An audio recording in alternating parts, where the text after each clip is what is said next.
For that reason, they're really rare and they're really, really hard to come by. James, Jim, Betsy, jacket, all here. We're all set. We're all set. So you might have seen already that recently we've embarked on this passion project of trying to create a jacket company. It's been a lot of fun. It's been very interesting trying to source the right materials. I mean, we've gone down rabbit holes on material sourcing, right? We have, years. Yeah, but look at that. Look at that. It's just amazing. I mean, this serge lining is so accurate. It's so perfect. I'm still in awe of this.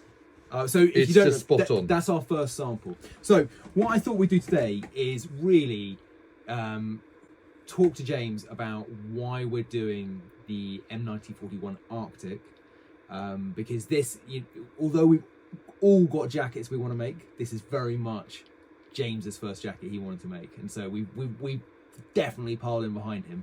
So what I want to do is talk a little bit about this jacket, why we're making it, and then I've got a couple of questions and we'll spin it up, and I'm probably going to chop this all up in different ways anyway. So anyway, let's start with this jacket. So James, why this jacket? Well, okay, so this is an extended version of the M41 Parsons jacket, which was the standard issue for GIs from 1941 onwards, basically. Okay, everyone had one. It was a short version. This is a longer version, and I wasn't aware of this jacket at all until I was I saw it in a store, and I thought, what the hell is that jacket? Wait, how long ago was this? You saw this? This was probably about 10 years ago. Okay. I saw this jacket in this store. In fact, actually, it was a kind of sort of it was at a military affair. Okay. Let's be honest about it. I was geeking out, and there it was, and it was just hanging up. And I thought, what is that jacket? No, it looked unloved. No one wanted it, and I put it on, and it fitted perfectly. And I thought, oh, it was just a tiniest bit tight, but I could certainly wear it. So I saw it. It was looking a little bit unloved, and I put it on, and it fitted me pretty much perfectly. Betsy, be quiet. And sorry, that's my dog. and I suddenly thought, what is this jacket? Because it looked familiar, but it was different. And I researched into it and found it was called the M1941 Arctic. And there's something very Arctic about it, because that's good. It's not actually. That's a warm winter jacket, but it's not like a. It's not going to keep you if you're in the Ardennes. Battle of the Bulge. You don't really want it in the Arctic, put it that way. Okay, all right, fair enough. On a sort of a slightly cold autumn day, perfect. So today, for example, it's 5 degrees outside. Yeah. Here in the UK, in Wiltshire, we're in James's den, and it's perfect for today. Yeah, it's perfect for today, but probably not the Arctic. So I wanted to find out all about it, and anyway, it turns out that this was a comparatively limited production run. Okay. In the US. When you say what does that mean? Comparatively limited for the well, US it wasn't standard issue. It was issued to the troops. Yep. But it wasn't a universally issued jacket. Yep. And it was a kind of an extension of a jacket they already had. They thought, okay, we've got this model, we're going to change it, we're going to give it a thicker twill on the outside rather than the kind of thin poplin of the M41. Mm-hmm. We're going to extend it, and that will basically be the limit of it. It'll be a slightly heavier, thicker jacket, but that's it. And then they came up with other jackets and Mackinaws and various other heavier coats and liners and all sorts of stuff that they developed. So the M1941 was used, and it was used by a lot of people, but it wasn't used extensively. And for that reason, they're really rare and they're really, really hard to come by. And a number of companies don't really, reproduction companies, the sort of cheap reproduction companies that make stuff for reenactors and stuff, they don't tend to do this. There's one company that's made one, and it's not, it's got all sorts of problems with it. It's not quite accurate enough and all the rest of it. The problem is my beautiful M1941 Arctic, which I think is still at my house. Yeah, I've slightly overworn it, and it's after 80 years, it's suddenly going, you know what, I've done my duty, I've done my service, it's time to hang me up. And I suddenly thought, well, what I really love is of all the jackets I've got, this is absolutely one of my favourites. I just think you just stand a little bit straighter in it, you stand a little bit taller, and I just think it's a really good look. And what's so interesting about so many of the, particularly the American jackets actually, is that you don't look silly wearing them today. they still have a kind of urbanity, a kind of suavity, a kind of coolness to them. Yeah. That makes you, when you put them on, you just feel. I mean, interesting that feel good. I still wear, my one. I've got a couple you've given to me, and I wear them up to town.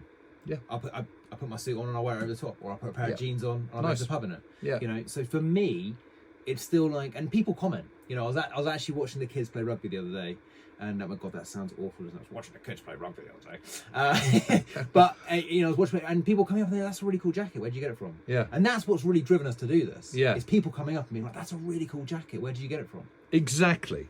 And so I thought, well, the thing to do, and we had this conversation ages ago about this, is to create as perfect a reproduction of the original as possible. But you came up with the brilliant idea of, okay, but let's source it properly. Let's use really good ingredients for this, materials, and let's make it here in the UK, and not from some sweatshop in Bangladesh. Let's do it properly. Yeah. And so when you have this jacket, you have it for life, and it will last you for life. Last you 80 years, and it's been really, really good fun, kind of finding all those materials and getting it absolutely spot on. And I've got to say, although this is the first run, there's a couple of things which aren't quite 100% right. It's pretty darn close. First sample. First sample. Sample. It is really. I mean, the quality on it is good. All the detail is absolutely spot on. You can see like the pleats at the back here.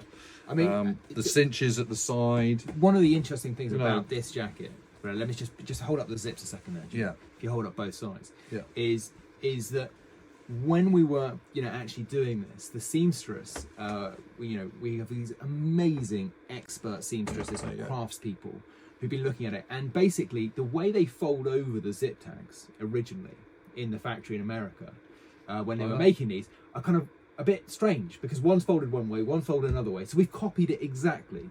Yeah. We haven't gone, right, okay, well actually today, modern ways they make it, they would all be folded the same way. We've actually gone, no, the originals fold this way and the opposite way. So even small details like that, where stitching, we've copied it exactly.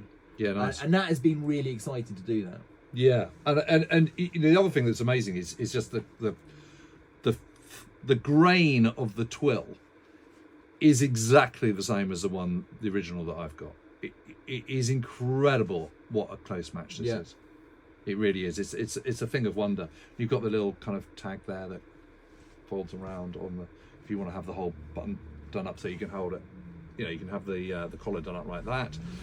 It's honestly it's an amazing thing, and the idea is that this is just the start, and that we rehabilitate a number of Second World War jackets, which exactly. I mean, interestingly, long gone into disuse. We've actually got number 2 jacket already lined up, which we're very excited about. We're going to get this one done. Yep. And then the second batch. So what we're doing is we're calling them batches, so that we have batch number 1, which is the M1941 Arctic, and then we'll have batch number 2. Now each batch has a limited number, and it really is fingers on your buzzers, guys, because when we put this out to the public, that's going to be it. That's it. We're never making it again. We might make it in a different material. We've got this idea of this kind of, reinvented, but we're not sure if we're going to do that or not yet. But this jacket in these original materials, made in the UK, is never done again. I also want to have a quick shout out to somebody who's really inspired my side of this business, which is a guy who started Hewitt Denim. And I've followed them for years. They originally did Howays, they then did Hewitt Denim. And the reason I love it is because their whole mission was to give a town in Wales that had these amazing experts in denim, in craftsmanship, in sewing, re-employment. And although we can't do it to the level they've done something amazing. We wanted to make it in the UK. We wanted to make it, so we spent just months finding a factory where we had skilled people working in the UK who could make this, and so that's really important to us. It's all made in Greenwich. Everything is sourced. Every design element we've gone through has all been done in the UK, and that's very, very important to us. Not that making elsewhere isn't good. We just didn't want to make it in a sweatshop, and we also wanted to support local labour and support all those things. So that's really exciting for us as well. Yeah, they are things of wonder. Honestly, it's I couldn't be more thrilled with it, and to say 531 is all there's ever going to be of this one. So if anyone wants one, We think they're reasonably priced. Well, reasonably priced for all the materials and made in the UK. Now, Jim just talked about 531. I am going to say follow and like and all those wonderful things, but watch our next video because we're going to explain why it's 531. We certainly are. Okay, cool.